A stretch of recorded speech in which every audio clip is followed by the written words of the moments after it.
Bab 159. Semuanya harus berlutut. Tercengang. Apa yang terjadi?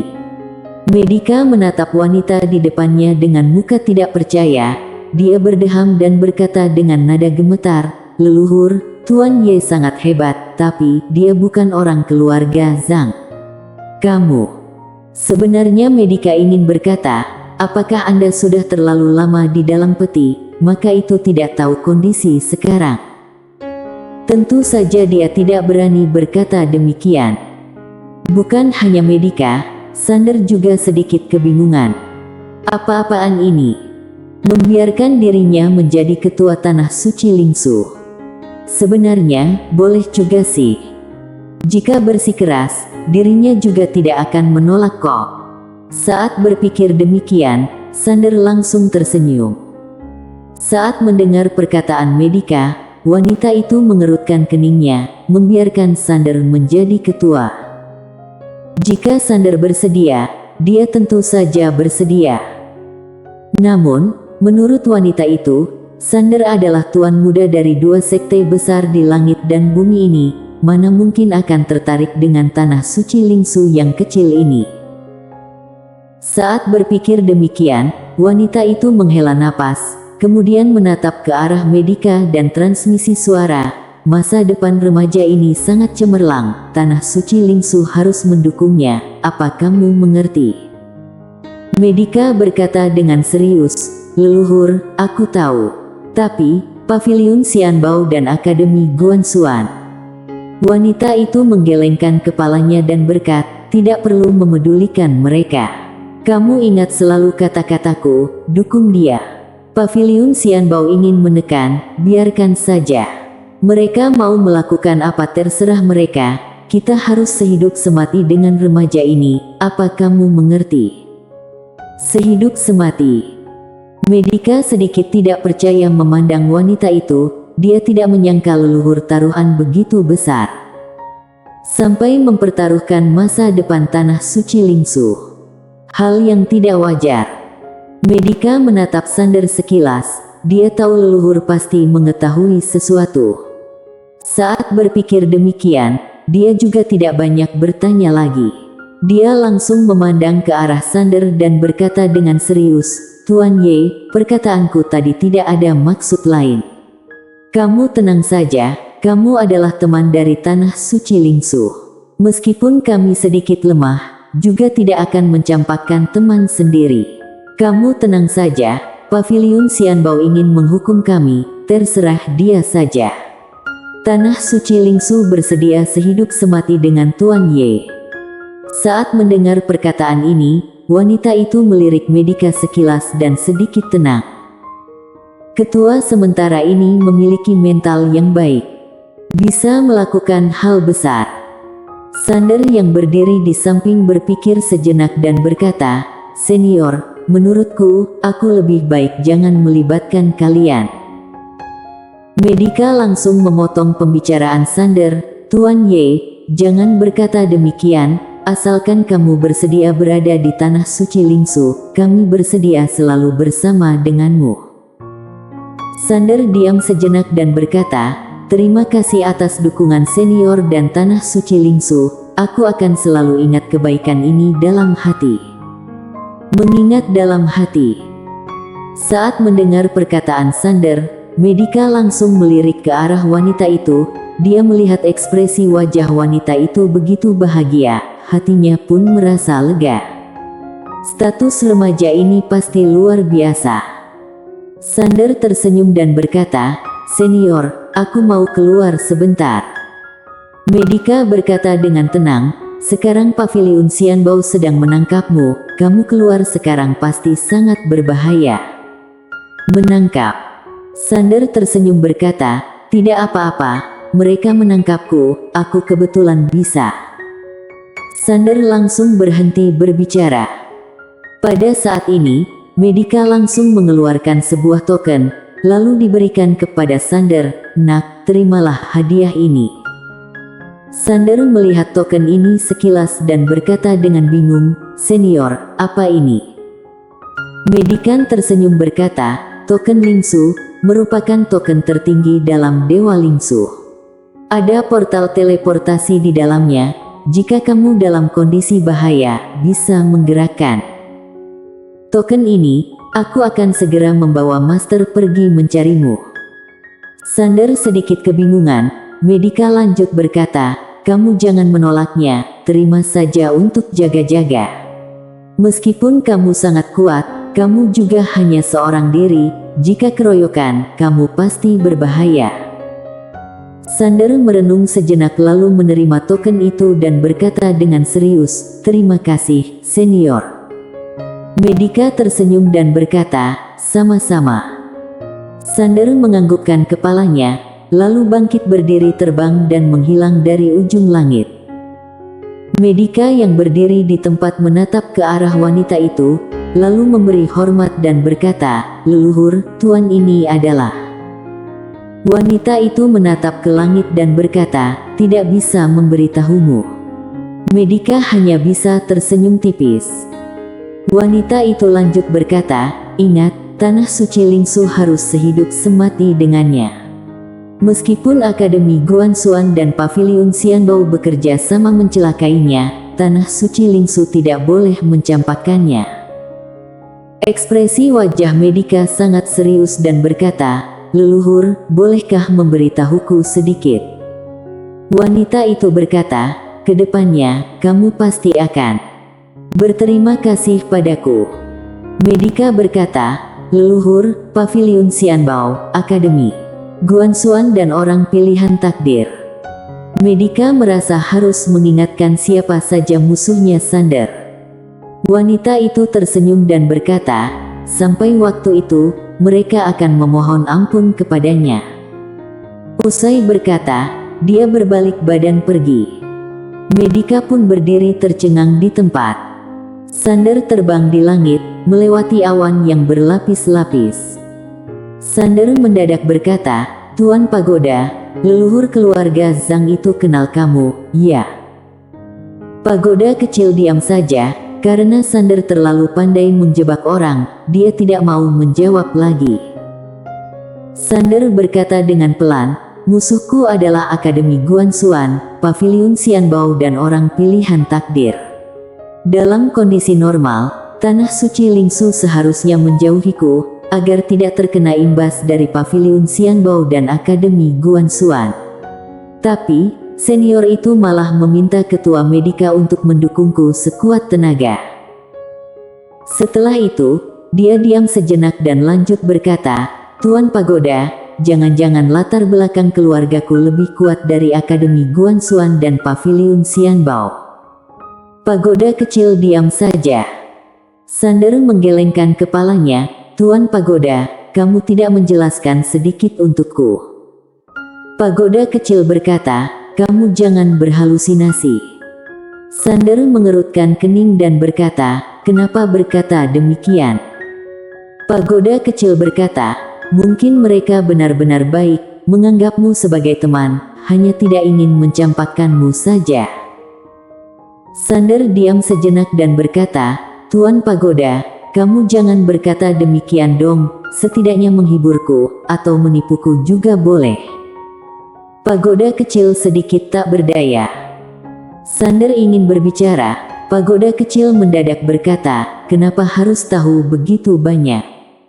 Sekarang kamu harus baik-baik latihan, diri sendiri menjadi kuat barulah hal penting. Jika tidak, kekuatan keluargamu juga tidak ada gunanya, apa kamu mengerti? Sander diam saja. Pagoda kecil lanjut berkata, jangan mengandalkan siapapun, hanya diri sendiri menjadi kuat, barulah berguna, apa benar? Sander menganggukkan kepalanya. Pagoda kecil tersenyum dan berkata, iya dong. Sebelumnya kamu juga mengatakan, latar belakang keluarga adalah faktor luar, sedangkan diri sendiri adalah faktor dalam. Kamu berharap ingin mengandalkan usaha sendiri, benar? Sander menganggukkan kepalanya, Lia. Pagoda kecil lanjut berkata, jadi, kamu harus giat belajar, baik-baik berjuang, sisa lainnya tidak perlu banyak tanya, apa kamu mengerti? Sander merenung sejenak dan berkata, "Tuan Pagoda, jika aku pergi ke pusat Akademi Guanxuan, lalu mengeluarkanmu, apa Akademi Guanxuan akan menghormatiku?" Pagoda kecil sedikit tercengang. Suara misterius itu berkata, "Kamu jangan menghiburnya lagi. Lebih baik diam saja. Kalau tidak, dia pasti akan menebak keluar identitasnya." Pagoda kecil menghela napas, si bocah kecil ini benar-benar licik. Sander mendadak berkata, "Tuan Pagoda." Pagoda kecil langsung berkata, "Aku lapar, aku mau tidur." "Hosh." Sander pun terdiam. Sander memanggil beberapa kali, tetapi Tuan Pagoda tidak menjawab. Sander menggelengkan kepala dan tersenyum, "Tuan Pagoda, aku juga tidak pernah memikirkan hal lain. Aku hanya berpikir jika kembali ke leluhur, aku akan mendapat gaji berapa setiap bulannya." Pagoda kecil terdiam. Saat melihat Tuan Pagoda tidak menjawab, Sander juga tak berdaya dan tidak banyak bertanya lagi, dia langsung terbang lebih cepat. Master Sihir. Sebelumnya, dia sangat takut dengan Master Sihir, karena orang yang menguasai sihir memiliki kekuatan yang tak diketahui. Kali ini, dia datang ke lubang langit Suyue berharap bisa bertarung dengan Master Sihir yang hebat.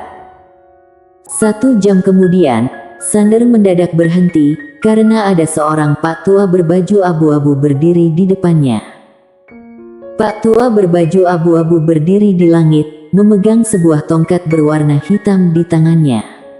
Dia menatap Sander, seolah-olah sudah menunggunya lama di sini. Sander melihat Pak Tua berbaju abu-abu dan diam tak berkata. Pada saat ini, dimensi di 4 sisi langsung bergetar, kemudian belasan aura yang kuat mendadak muncul. Ekspresi wajah Sander sangat tenang. Pak Tua berbaju abu-abu itu berkata, "Dengar-dengar kepala Tuan Ye bernilai 5 juta kristal emas, kami ingin meminjam kepala Tuan Ye." Seras. Seketika langsung muncul cahaya pedang. Pak Tua berbaju abu-abu itu masih belum merespons, belasan kepala langsung terbang ke langit. Pak Tua berbaju abu-abu itu langsung terdiam. Sander membuka telapak tangannya, belasan cincin penyimpanan langsung terbang ke tangannya. Dia melihat cincin penyimpanan itu sekilas, total ada puluhan juta kristal emas. Meskipun tidak banyak, juga termasuk lumayan. Sekarang Sander memiliki sekitar 150 juta kristal emas. Setelah menyimpan cincin penyimpanan itu, Sander memandang ke arah Pak Tua berbaju bau abu dan berkata, "Sebelum kalian datang membunuhku, apa tidak melakukan penyelidikan terhadapku?" Pak Tua berbaju abu-abu itu berkata dengan gemetaran, "Orang Paviliun Xianbao mengatakan kamu hanya ranah penghancur ruang." Sander merenung sejenak dan berkata, "Orang yang datang membunuhku, banyak tidak?" Pak Tua berbaju abu-abu langsung menganggukkan kepalanya, "Semua tentara bayaran sedang mencarimu." Sander merenung sejenak. Paviliun Xianbao menurunkan surat buronan, seharusnya memiliki 2 tujuan. Tujuan pertama agar orang lain mengadangnya, agar dirinya tidak pergi mencari orang pilihan takdir. Tujuan kedua, seharusnya ingin melihat seberapa kuat kekuatannya. Jika tidak, Paviliun Xianbao hanya perlu mengutus Master Kabinet dalam untuk membunuhnya. Sekarang dia juga tidak bisa mengalahkan mereka. Master seperti Wulano An. Jika berjumpa dengan master tingkatan seperti ini, meskipun dia memiliki pedang Hangdao juga tidak ada peluang untuk menang. Lalu, pasti ada master seperti ini di dalam Akademi Guanxuan dan Paviliun Xianbao. Bukan hanya ada, bahkan ada yang lebih kuat dari Wulano. Intinya, sekarang pihak yang mendukung orang pilihan takdir masih tidak boleh bertindak.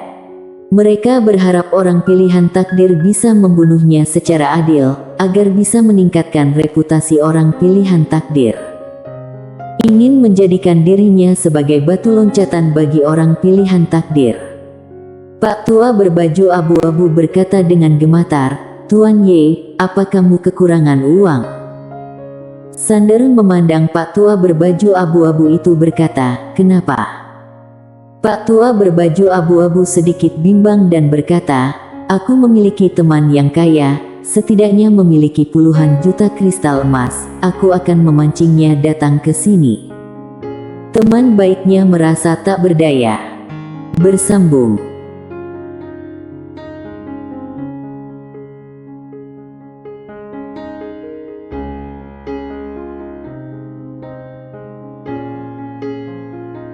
Bab 160. Memanggil leluhur.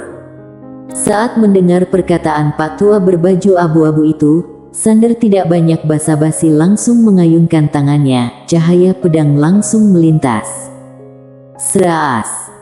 Kepala Pak Tua berbaju abu-abu langsung putus, darah mengalir ke berbagai arah. Sander mengambil cincin penyimpanan milik Pak Tua. Berbaju abu-abu ini ada 10 juta kristal emas di dalamnya. Tidak termasuk banyak, tetapi sudah lumayan. Pada saat ini, pagoda kecil mendadak berkata, kenapa tidak memancing lawan saja? Menurutku, apa yang dia katakan boleh dicoba.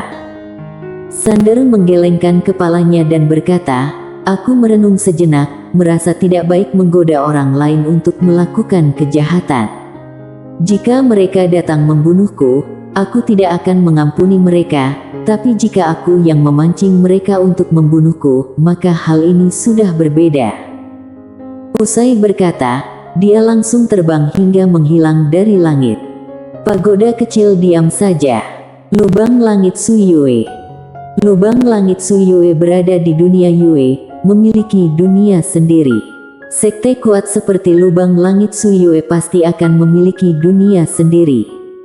Sander tiba di pintu masuk dunia Yue, seorang Pak Tua langsung muncul di depannya dan berkata dengan bingung, siapa kamu?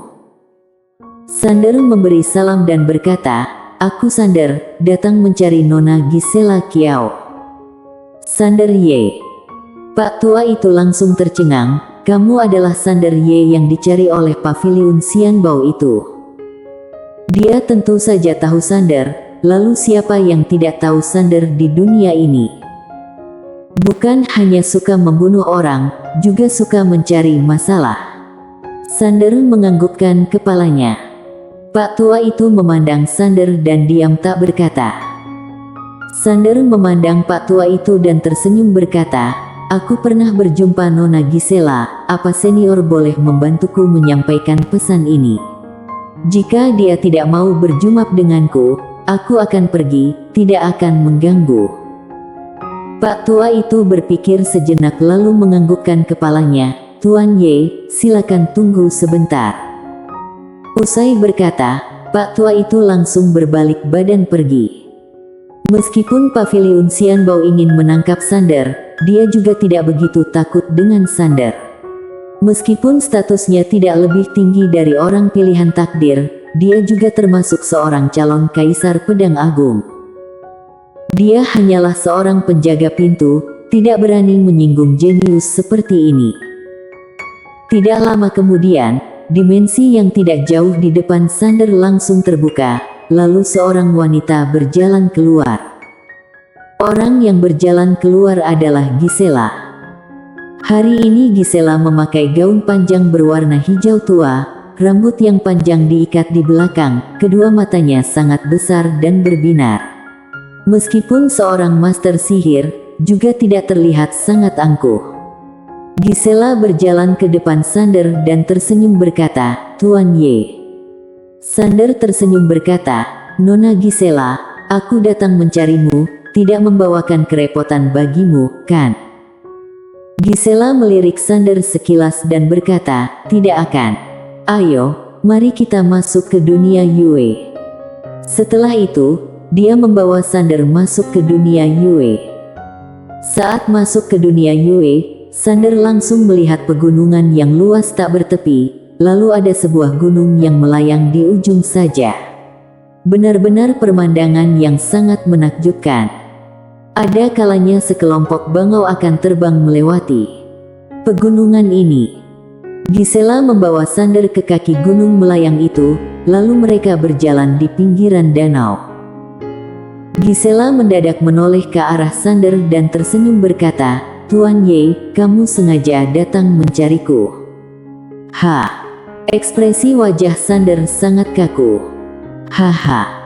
Gisela tersenyum dan berkata, "Aku hanya bercanda saja." Sander menggelengkan kepala tersenyum berkata dengan serius, "Nona Gisela, aku datang ke sini ingin bertarung denganmu."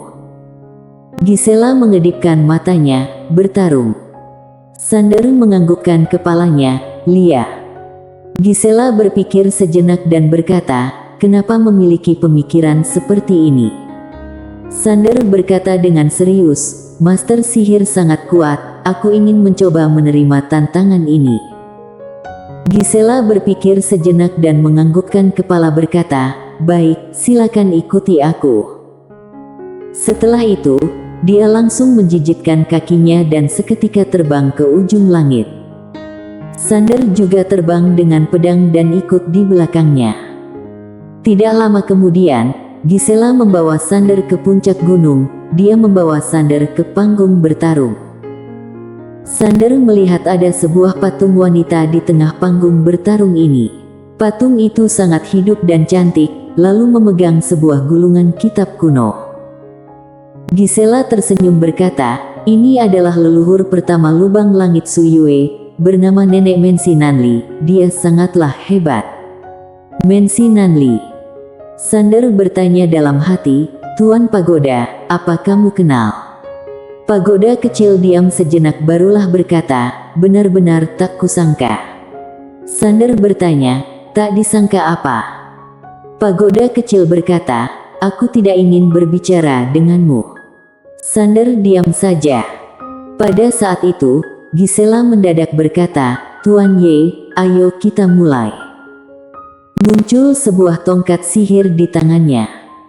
Sander memandang Gisela, kemudian langsung menghilang dan muncul di depan Gisela sambil menodongkan pedangnya. Gisela mendadak menghilang. Seraas. Tebasan pedang tidak mengenai sasaran, dimensi langsung bergetar. Sander membalikkan badan, melihat Gisela sudah berada di sisi kanannya. Gisela tersenyum tipis dan berkata, "Tuan Ye, hati-hati." Usai berkata, dimensi di sekitar Sander langsung ambruk, lalu muncul belasan tangan berdarah mulai menyerbu ke arahnya. Pada saat ini, Sander mendadak kembali menghilang dari tempat. Sraash. Dimensi yang berada di depan Gisela langsung terbuka, lalu Gisela kembali menghilang dari tempat semula, dan muncul di bagian kanan belasan meter. Namun, saat dia baru berhenti, ekspresi wajahnya langsung berubah, karena ada sebuah pedang yang sudah menunggunya di sana. Hal ini sama dengan dia yang mencari pedang itu. Pedang itu berhenti di depan Gisela. Gisela menunjukkan ekspresi wajah tidak percaya dan berkata, "Kamu?" Sander sedikit bimbang dan berkata, "Prediksi." Gisela memandang Sander dan berkata, "Prediksimu akurat sekali." Sander menganggukkan kepalanya, "Gerakanku lebih cepat darimu, saat kamu bergerak, aku sudah bisa menebak secara garis besar kamu akan muncul di mana." Gisela berkata dengan serius, "Ayo lagi." Sander menganggukkan kepalanya, lalu pedang kembali ke telapak tangannya. Gisela mendadak membacakan mantra. Boom! Seketika, dimensi yang ada di sekitarnya langsung retak, lalu energi yang menakutkan langsung keluar, tetapi sebuah pedang sudah muncul di depannya Gisela. Ekspresi wajah Gisela langsung kaku. Sander menatap Gisela dan berkata, "Pemakaian sihir terlalu lama, aku sudah tidak sabar." Gisela memandang Sander, kemudian matanya mulai berkaca-kaca. Saat melihat kondisi ini, Sander langsung mulai pusing. "Kenapa menangis?" Gisela berkata dengan nada sedih, "Kamu jahat. Kenapa tidak menungguku selesai membaca mantra barulah menyerang?" Sander diam saja. Dia mendadak merasa sebuah kesalahan datang bertarung di sini. Dia ingin peningkatan, bukan menggoda gadis. Meskipun kamu sangat cantik, aku hanya ingin menjadi kuat sekarang. Pada saat ini, muncul seorang wanita dari samping. Wanita ini terlihat berusia 30-an tahun, badan sangat langsing dan seksi. Wanita itu berjalan ke depan Gisela dan berkata, "Kok tidak mengaku kalah sih?" Gisela menundukkan kepala dan berkata, "Aku tidak pernah mendapatkan perlakuan seperti ini." Wanita itu tersenyum, lalu menatap ke arah Sander. "Tuan Ye, bagaimana kalau aku yang bertarung denganmu?" Sander sedikit bimbang, akhirnya menganggukkan kepala dan berkata, "Baik." Wanita itu tersenyum dan berkata, "Bersiaplah." Sander menganggukkan kepalanya. 1 detik kemudian, ekspresi wajahnya langsung berubah. Dia baru ingin menarik pedang, seketika merasa ada ranting yang melilit tubuhnya, lalu muncul ledakan yang kuat. Sander mengedipkan matanya, lalu menggerakkan batin, sebuah energi pedang langsung muncul, tetapi energi pedang itu langsung hancur oleh cahaya hitam. Tapi, pada saat itu juga, Sander mengandalkan energi pedang lain untuk memotong ranting. Di waktu bersamaan, sebuah pedang muncul di depan wanita itu. Gerakan sangat cepat, hanya sekejap mata sudah berada di depan wanita itu. Wanita itu hanya menggunakan 2 jari untuk menahan pedang. Sander langsung membelalakkan matanya. Saat ingin mundur, wanita itu langsung mengeluarkan sedikit tenaga. Boom! Hanya dalam sekejap mata, Sander langsung terpelanting hingga ratusan meter. Saat berhenti, muncul ranting yang tidak terhitung di sekitarnya, lalu melilit ke arah badannya hingga tidak bisa bergerak. Wanita itu melangkah dan muncul di depan Sander lalu tersenyum berkata, "Kamu kalah." Pada saat ini, tangan kanan Sander mendadak memancarkan kekuatan yang menakutkan. Seketika, ekspresi wanita itu langsung berubah. Sander langsung mencengkeram tangan kanan wanita itu, lalu melempar wanita itu ke depan. Boom! Seketika, energi yang kuat langsung membuat wanita itu terpelanting jauh. Teknik tinju penghancur dunia. Wanita itu langsung terpelanting ratusan meter. Saat dia baru berhenti, sebuah pedang sudah berada di depannya. Tetapi, ekspresi wajah Sander langsung berubah. Dia segera berbalik badan ingin menyerang, tetapi dimensi sudah berubah menjadi sebuah sangkar yang mengurungnya.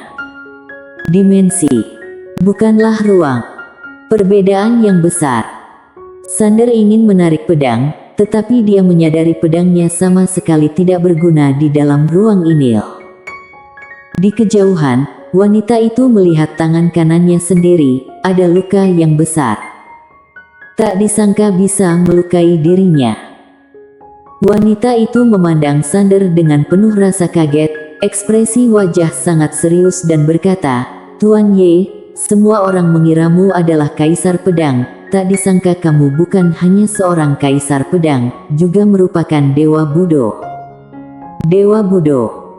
Saat mendengar perkataan wanita itu, Gisela yang berdiri di samping langsung membelalakkan kedua matanya dan tidak percaya. Wanita itu juga sangat kaget. Sudah menjadi kaisar pedang, sekarang menjadi Dewa Budo. Sebenarnya siapa yang merupakan orang pilihan takdir yang sesungguhnya? Sander menatap wanita itu, ekspresi wajah sedikit murung dan berkata, "Aku kalah." Wanita itu seketika mengamuk, "Kamu masih berani sedih? Apa kamu tahu seberapa besar perbedaan tingkatan alam kita?" Gisela yang berada di samping langsung berkata, "Tuan Ye, dia adalah Yasna Nanli, ketua lubang langit Suyue." Ketua. Sander langsung tercengang. Dia tidak menyangka bahwa orang yang bertarung dengannya adalah seorang ketua lubang langit Suyue. Pantas saja begitu kuat. Lalu, wanita ini masih belum mengeluarkan kekuatan sesungguhnya. Meskipun sudah menggunakan pedang Hangdao, juga belum tentu bisa mengalahkannya. Perbedaan yang sangat jauh. Yasna memandang Sander dan berkata dengan serius, "Dari semua jenius yang pernah aku jumpai, kamu bisa masuk dalam 5 besar." Sander diam tak berkata. Yasna mengerutkan kening dan berkata, "Apa kamu tidak penasaran dengan sisa lainnya?" Sander menggelengkan kepala dan berkata, "Senior, bolehkah aku bertarung denganmu setiap hari di sini?" Yasna diam saja. Bertarung dengan seorang bocah kecil. Kalau bukan hubungan dengan orang pilihan takdir, Paviliun Xianbao dan Akademi Guanxuan, dia tentu saja mau. Karena bagaimanapun juga, dia adalah jenius yang luar biasa. Namun sekarang, Sander adalah musuh bebuyutan orang pilihan takdir. Lalu Akademi Guanxuan dan Paviliun Xianbao sudah menunjukkan sikap mereka untuk mendukung orang pilihan takdir. Terutama Paviliun Xianbao, mereka sudah menyebar luas kepada semua orang bahwa mereka berdiri di pihak orang pilihan takdir. Jika sekarang Lubang Langit Su Yue mendukung Sander, maka akan berdiri di pihak yang berlawanan dengan Paviliun Xianbao dan Akademi Guanxuan. Yasna memandang Sander dengan ekspresi wajah bercampur aduk. Secara pribadi, dia sangat suka dengan remaja ini. Namun, sebagai ketua, dia harus mempertimbangkan masalah secara keseluruhan. Karena bagaimanapun juga ada ratusan ribu anggota Lubang Langit Su Yue. Pada saat ini, Sander mendadak berkata, "Senior, maaf mengganggu." Usai berkata, dia langsung berbalik badan pergi. Sander merasa dirinya sudah terlalu tidak sopan, tidak memikirkan orang lain. Dengan kondisinya sekarang, dia memang tidak seharusnya merepotkan orang lain. "Tunggu." Pada saat ini, Yasna mendadak memanggilnya. Sander berbalik badan ke arah Yasna. Yasna berkata dengan tenang, "Tunggu 15 menit." Usai berkata, dia langsung memandang ke arah patung Mensi, "Persilakan leluhur." Kretak. Patung itu mendadak retak. Gisela memandang ke arah Yasna dan berkata dengan nada gemetar, "Ketua, karmu." Gisela sama sekali tidak menyangka Yasna akan langsung memanggil leluhur. Perlu diketahui, hanya saat kondisi Lubang Langit Su Yue dalam krisis barulah boleh melakukan hal seperti ini. Yasna diam saja. Dia tidak memandang jelas kehebatan Sander, lalu tidak berani mengambil keputusan. Tetapi, dia merasa kemungkinan adalah kesempatan bagi Lubang Langit Su Yue. Kalau begitu, biarkan leluhur untuk melihat remaja ini.